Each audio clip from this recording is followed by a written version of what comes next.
back, and it's good for you to join us on Safiya this morning. You agree with me that it's been interesting since the start of 7 a.m. I'll be moving through to 9 a.m. this morning. And if you've not gotten your loved ones close to you to watch this TV with us, we urge you to go out there and get them close to the TV set and follow us as we progress in the course of this program. Now, quickly, we'll be going into our interview segment where we'll be looking at challenges of insecurity in Africa. And to talk this topic with us this morning, we have Lionel von Dr Rawlins. Lionel von Dr Rawlins is the security coordinator of AUN, one who has a lot at hand to do with the security, will deal with security, not just in AUN, because I believe whatever he does in AUN transcends beyond the border of AUN. It goes into our immediate community, because security in AUN also is security around those neighboring communities that surrounds AUN. Lionel, you're welcome this morning to the program. You're welcome on the program. In a corner. It was interesting thing. He just spoke Hausa language this morning. I normally would say Barka the Safiya. Barka, but I'll say Enwala Jam.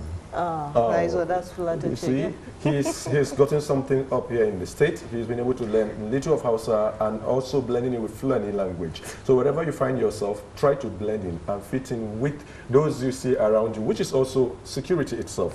Because for you to know somebody's language, you tend to understand the people, you can live with them without much problem. Now we're looking at security challenges, not just in Nigeria, not in even AUN, we are going beyond. We're looking at it from the African perspective, a general view. What would you have to say about the view of international observers who feel militants are a prime source of insecurity in West Africa?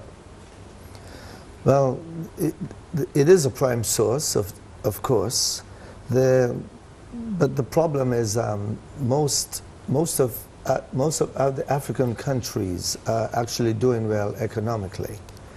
Contrary to what people think, that Africa is broke and poor and has nothing, Africa is actually doing very, very well. Even here in Nigeria, it's poised to be in the top economic countries in the world here pretty soon. I think it's by 2015, 2020.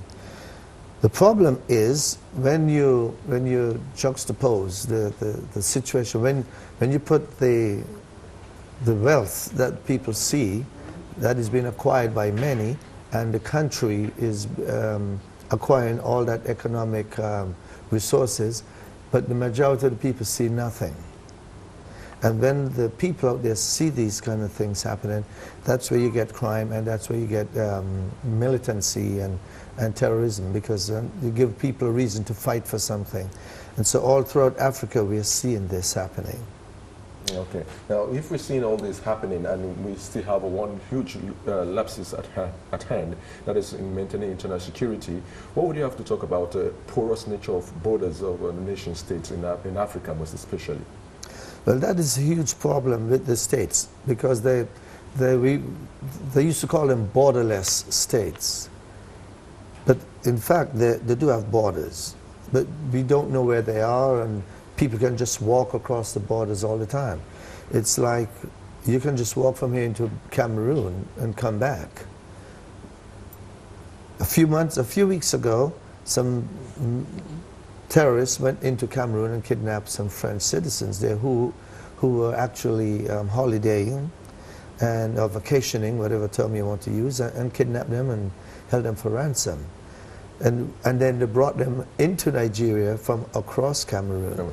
So to answer your question, that shows you the problem with these borders that were carved out by the colonials during the 1800s, that carved up Africa, and it's still affecting Africa to this very day.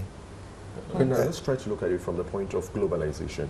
You know, globalization entails borderless society, where there could be free movement within and across every nation state, not minding the borders that is surrounding them. And now we have the problem of insecurity that is coming out from this. We saw what happened in Libya, and then the aftermath effect of weapons that were used in the uprising in Libya, moving up to Mali now, and it's giving us a nightmare in Mali, because what's happening presently in Mali is really a source of concern, not just to Malians, but to neighboring states there. And now we have globalization, which says there should be borderless society, borderless state. How can we really effect positive changes when it talks about, when we're looking at security challenges within these societies? Good question. If you look at Europe, it's borderless states. You can drive from France into Spain, and you can drive from Spain straight into Italy, as long as you show your passport at the borders. You're not going to get shot, you're not going to get killed, nothing's going to happen. The problem back then was when you had communist Germany and Russia and all that stuff, where it created a problem. But right now, everything is fine, everything is good. But Europe, and they've been doing this for years, and they've now to live democratically and as civilized people. Throughout Africa, we still have problems. We still have problems in Africa that deals with economics, with poverty, with a lack of leadership, a lack of governance, and all of these things translate. And then we throw in things like religion and terrorism and ethnocentrism and different sort of stuff that is affecting the whole scheme of things. But throughout of Africa, the biggest problem is the place called the Sahel, which literally means the shore of the Sahara. And these are the countries that border, that actually begin at where the Sahara ends, or the Sahara begins or ends, whichever way you're coming from. But it means the shore of the Sahara, and that's where you see a lot of your problems stemming from, that is affecting people in the south, in the southern part of the Sahara. Okay. Okay, now that you mentioned poverty, you mentioned weak governance, and inequality too is also part of maybe the factors that causes insecurity and all that in a nation like Nigeria and in Africa as a whole. So, and this causes instability too, in either way you want to look at it. So how then can we improve on some of those things? The only way you can improve, well, first of all, at this level, it has to do with leadership. The leadership throughout Africa has got to improve. They have to, I don't want to call in any particular country, any particular name, but the leaders have truly got to improve. I'm surprised that at least we saw some improvement in Kenya with the last election. And everyone, the whole world was watching because everyone believed that there was going to be another, exactly, where thousands would be killed on the streets, depending on who won or who lost the elections. Well, they went to court and they won, and well, Kenyatta won, and so he will now be the president. But this is a major transition from what we saw in the past, and if all of us, all of the African countries can begin to do that, then people in the outside world, the global community, will start looking at them as, well, maybe they're ready. You see? Maybe they're ready, because when they look and they see people killing people over elections, they do not understand. For example, when we had the Bush elections with Gore, I don't know if you all were old enough to remember that. That was in the 1990s.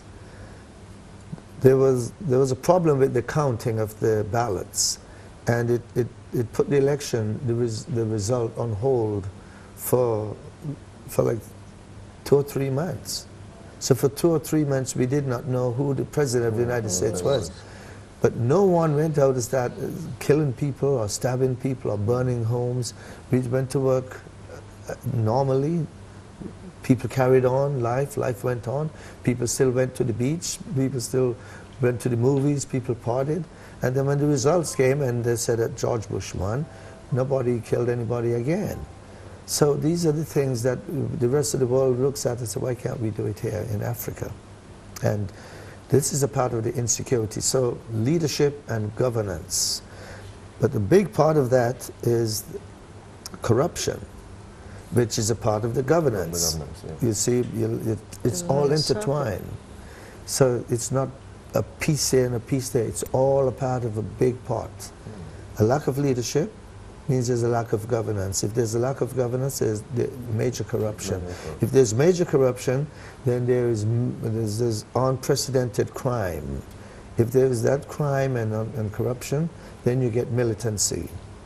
Because then they feel obligated, they feel as if you can't tell me what to do. You can't even talk to me about corruption or what I'm doing when you're just as corrupt and as dangerous as I am. Yeah, so you were telling us that there's a great correlation between leadership and the forces of security within a society. Now, being the coordinator from security in AUN, now I believe you have better experience and exposure in terms of talking about leadership and security, because I know for you to manage security in AUN, there is leadership above your own outfit, your area of work, let's just put it this way. Having seen this, if you were to prefer a solution for Nigeria or for Africa in general in terms of relating that is an institution with governance in maintaining security within Africa, how would you put it? If I were to recommend anything, I will say give the people economic opportunities. No one wants to be broke. No one wants to be poor. Everybody wants to. If you give a man some money and you said, go and work for it, or here it's free, he may take it because it's free for the first time, but he will not feel really good about it because he wants to earn it. Everybody who out there broke wants to earn money. So if you stamp out this massive poverty that there is throughout Africa, or here, or anywhere, that is one step. Because then you cut down on crime. People do not have to rob, steal, and cheat because they're earning their keep. The second thing I would say is education. If you educate your population, then your future looks bright. So if your children today, you're educating them and you're giving them the resources for sustainability for the next 20 years. So when they become the next people who are doing the things you're doing, the next ministers of government, the next bankers, the leaders of industry, they're educated and they can take the country forward. That's why education is so key. And then lastly, I will say, stamp out the inequalities that I see. Throughout Africa, women still have to struggle. It's not that women in the United States or the Western world don't struggle. There's a thing they call a glass ceiling, where they said the women can only go so high and they can't go any higher. But women are constantly breaking that ceiling and going higher and higher and higher, and people are now accepting it. You have to do that here too, all throughout Africa. Women are just as good as us, just as smart, just as educated, and they have the same kind of talents and skills that we do. And I know people listening out there say, oh no, my wife is my wife, and she has a place that she must be. Yes. But we need to get rid of those attitudes that a woman is as equal as her husband, whether she makes the money or not. And once you stamp out that inequality and you bring women into the show, bring them into the mix, bring them into the fold, make them be a part of the decision making and everything, you will see an entire new Africa. All right, women should be given that chance too. Yeah, well, Nigeria has made a leap, because we see Nigeria promising women 33%. Promising? And yeah, that's the promise we have in governance now, that they're going to be giving 33% affirmative action for them to participate in governance, which is a good move. In other states, we have less than 10%. But in Nigeria, the reverse is the case. At least they're doing now good. What Nigeria can do is take a lesson from Rwanda, because in Rwanda, most of the members of parliament are women. So women are running the country, are making the decisions. Yes. And they want to get more women involved in the politics, Because if they just came out of genocide. Yes. So if you put women in power, then, and I'm not advocating that you guys go to vote for women in Nigeria. Vote who you think is the right person. But I'm just advocating that women are capable of doing these things as well.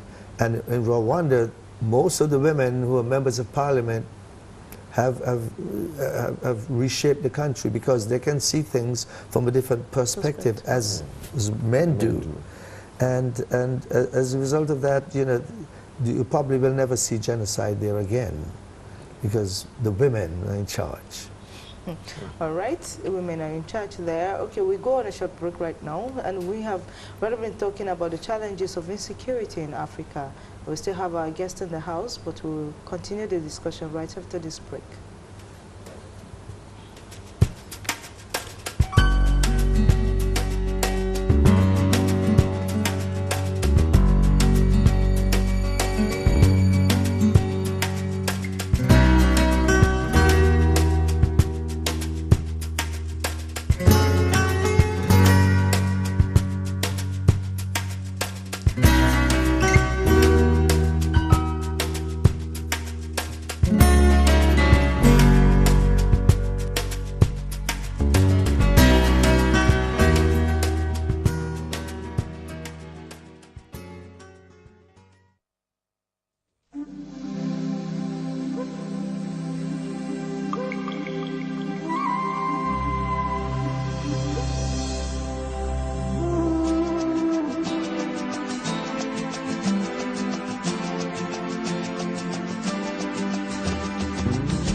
Right, you're back on the program. It is still Safiya on TV Gotel.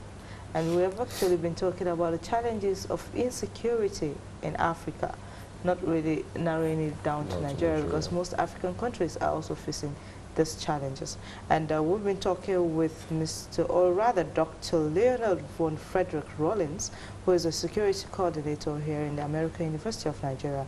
And he has been giving us some tips and insights on how we can, or rather curtail or control the challenges we've been facing. So before the break, we talked about women, given the chance to also be part of governance, which will actually improve the stability of a nation. Okay, I want to look at it in another dimension now, saying organized crime and attendant illicit trafficking seems to be the symptoms of instability and conflict in Africa. Organized crime. People coming together and doing all sorts of things because they don't want this to happen, or they don't want somebody in position. So how is this, or is there a way out of this kind of situation? Well, there's a way out, but it's difficult because I mentioned a few minutes ago about the Sahel, Yeah. which is just below the Sahara. You have a vast expanse of empty land, of desert, but the people who live out there, and the people who live out there are organized criminals, your everyday criminal, people who committed crime in the world, and they go there, yeah, because they know they're Interpol or somebody's looking for them.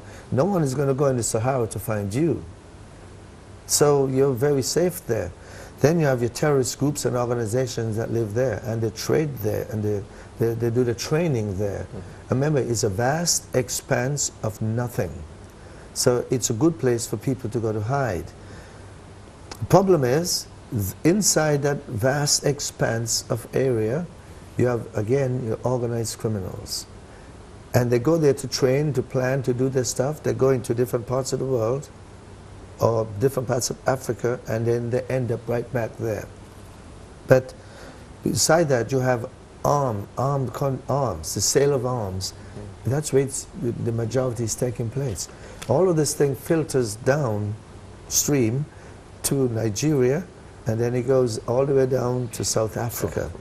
It goes all the way to the east of Africa and into Central Africa. That's what's happening right now in Central Africa. That's where a lot of the arms are coming from. That's why the rebels are able to maintain the conflict. You also have human trafficking that takes place there. A lot of people don't know that, but a bulk of Africans, that's a hub for people. When women disappear off the streets, they end up right there to be shipped all over the world. Yeah. But nobody goes there to find them because it's a vast expanse of nothing. And it's hot, and it's cold at nights. If you've ever been in there, there's no place to be. And there's nothing there. You also have drugs. The drug trade is prolific in the Sahel. And if you speak to any security expert or anybody who is into the security business, will tell you all of the ills that take place throughout Africa emanates right from that axis. Yes, and they export it either to the north, or it comes to the south, or to the east, or to the west of the entire continent of Africa. So, yes, organized criminals and organized crime and all of that stuff is there. How do you stop it? Well, the borders, come back to the borders. You're going to have to tighten up your borders so people cannot come across the borders with the drugs, that they cannot come across the borders and steal your women and transport them back there to sell them, or bring them from there and take them to another country on the continent to sell. And the whole thing requires a coordination between all of the states in Africa. Because if they don't come together, they can't do it. The problem is, some of these states don't talk to each other, and they don't agree with each other, and they don't like each other very much. Now, So why did you say that? Is it that, do we blame this to do we say the colonial orientation? You know, we had basically different colonial masters as at then in Africa. Would that be a reason why Africans cannot come together to reason for the benefit of Africa? That is one reason that there is, and to an extent I will agree, but to a bigger extent I disagree, and I'll tell you why. See, I think that people use that as an excuse, and now my reasoning might be a little different, and many Africanists and many people who study black history and will disagree with me. Yes, the colonists came and they left their bad habits and the dirty tricks, and they messed up the people here, and then they moved on. Then when they left Africa destitute. They left Africa with nothing, and so the people of Africa picked up all of those bad habits and dirty tricks and carried it on into this present day. And that is the argument that has been used, that yes. Now, here's my counter-argument to that. Africa was not the only country that was colonized by Europe. I'm from the Caribbean islands. I'm from the Caribbean, the West Indies. All of the slaves or the people that were taken from Africa went to the Caribbean, to the West Indies, to be slaves. They went to many, many different islands, over 100 islands that they went to. And they too were colonized and learned the same dirty tricks that you learned. They were treated the same way you were treated. They were fed the same thing you were fed. They were peddled the same thing by the missionaries, by the colonialists who came down there to teach and to do their welfare stuff and their medical stuff. Yeah, we all grew up through that system as well. However, we all have different islands and different countries, and we don't go around killing each other. Even though we were fed the same thing, it's like a parent, a family has two sons. One end up in prison, one end up in college. One end up bad, one end up good. Yeah. So how is it in Africa that they can go and kill each other with impunity, but in the Caribbean islands they have the same Africans who came from Africa, who were suffered the same way that they suffered here? Why is it that there that we can live so much? Well, exactly. How come we could live so much better, so much differently? And we're no different from each other. On my island, there's people look just like you, and people look just like you. In my part of the world, the people who came to my country and my part of the world, they came from Nigeria and Ghana and Sierra Leone, that part of the world. So maybe some of you people, maybe you have ancestors, maybe you have family members in my part of the world. Yes, and I'm not joking. There's people there who, if you went there, you will find a cousin, a distant relative, carrying your same DNA that was taken there 200 years ago. So why can they live in peace and harmony? The people from Jamaica don't go to Trinidad or Cuba and kill each other. They don't do that. Yet here, we could leave Ethiopia and we can go into Somalia and kill people, or leave Congo, go to Rwanda and kill people, and it's okay. Now, let's look at it from a different dimension now. You agree with me now, before now, Africa had a different orientation. That is, we had the situation where military were the ones that were ruling Africa. We had a series of coups where democracy had no root and foundation as at time. But now we're seeing a new dispensation. But why we see a new dispensation of democratic era, many are still scared of the fact that the military could destruct in one day. How can we, as a nation or as a continent, do without military coup in Africa? Leadership, give the people confidence that, again, and it comes down to, if leadership starts from the top, as you probably would imagine, but what makes it bad is you have other people who are vying for your leadership. So the coup is started not by the people. The majority of the people don't start coups. The coup is started by someone very close to the leader, who thinks that they can run the country, whatever country it is, who think they can run that country better than the current leader. So why not overthrow you or shoot you while you're having a meeting or having supper or dinner? I'll just shoot you and say, oh, I'll capture you and say, okay, I'm taking over the country. And by then, I would have already have the military solidly behind me, so that you won't be able to call for your military to support you. But to prevent that kind of stuff from happening is, if the leader is doing such a great job of protecting his country, of leading his people, of feeding them, of educating them, of giving them the resources they need, the people will reject that coup. The people, it has happened before. People will reject the coup, say, no, we don't want you, we don't want that. We don't want none of this, or we're not accepting it. And if you don't have the people behind you, then you have a problem. You're going to have to go out and kill all the people. And then when you kill all the people, the whole world is watching. I mean, we're in the 21st century, you know, we're not in the 1950s or the 1940s. Okay.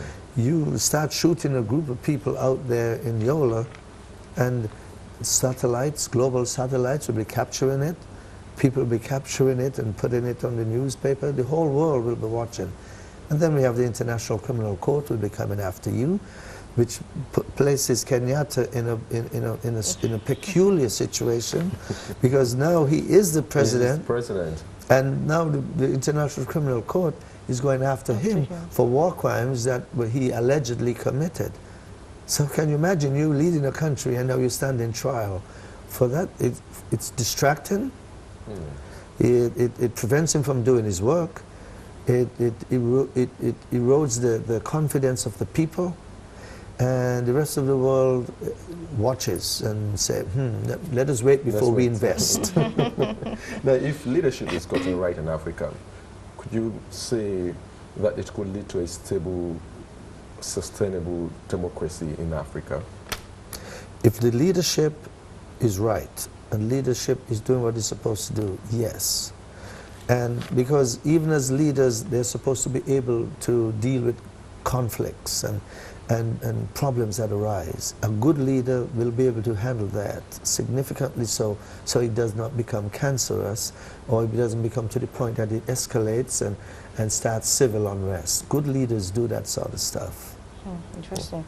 So we also needed to, advise the African continent on how to stop, all this insecurity challenges, and how to curtail them, and how to put a stop to it. Again, it comes down to money.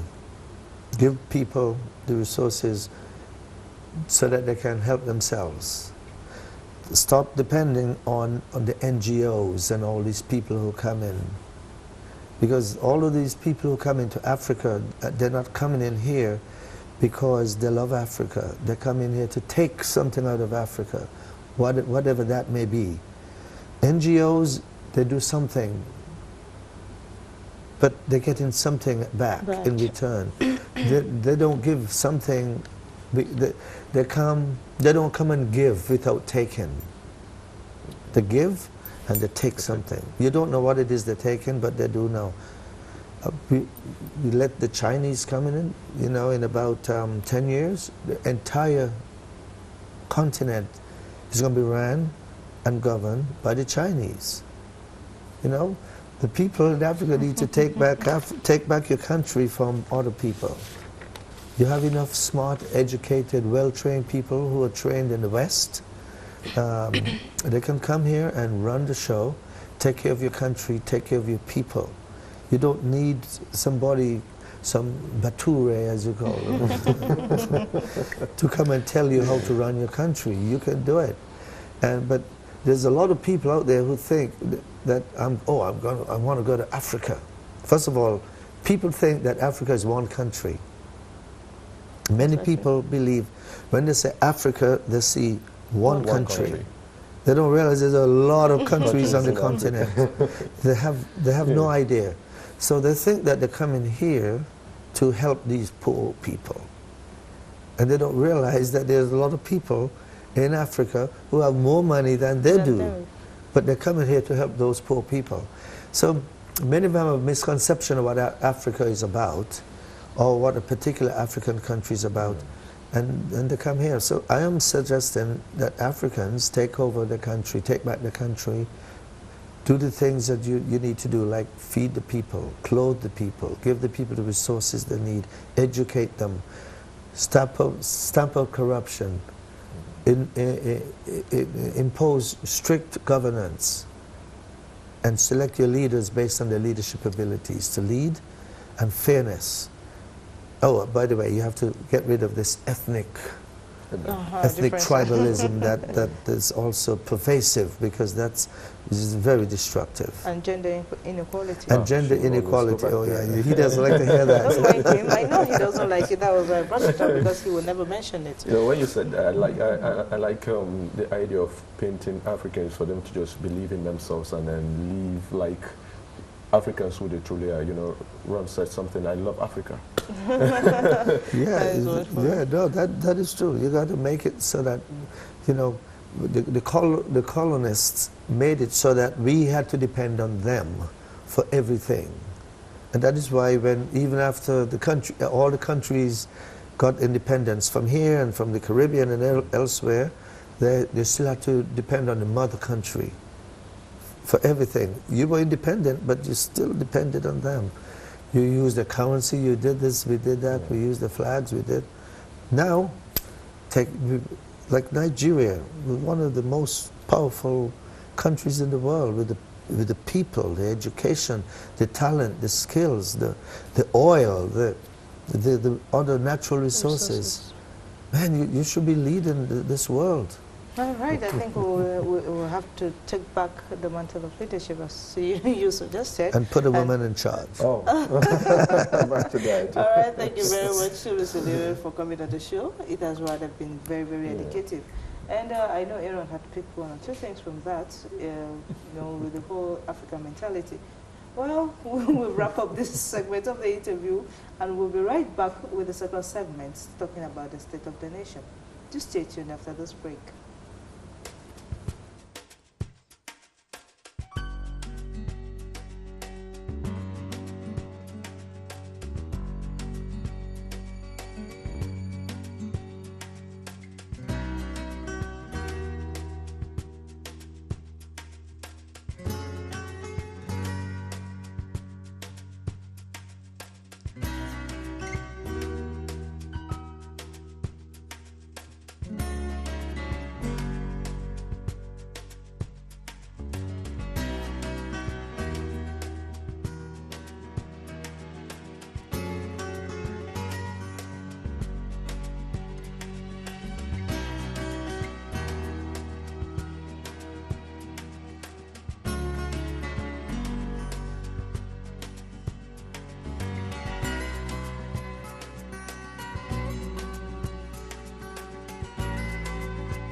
Up to FM Gotel and the network with AM and FM will give you all the lowdowns.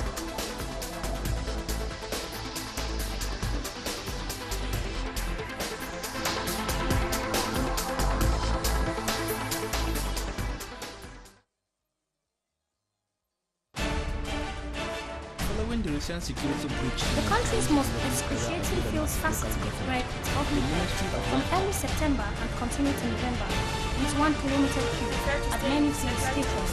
Only to come and work in the capital city of the private pilot license 2020.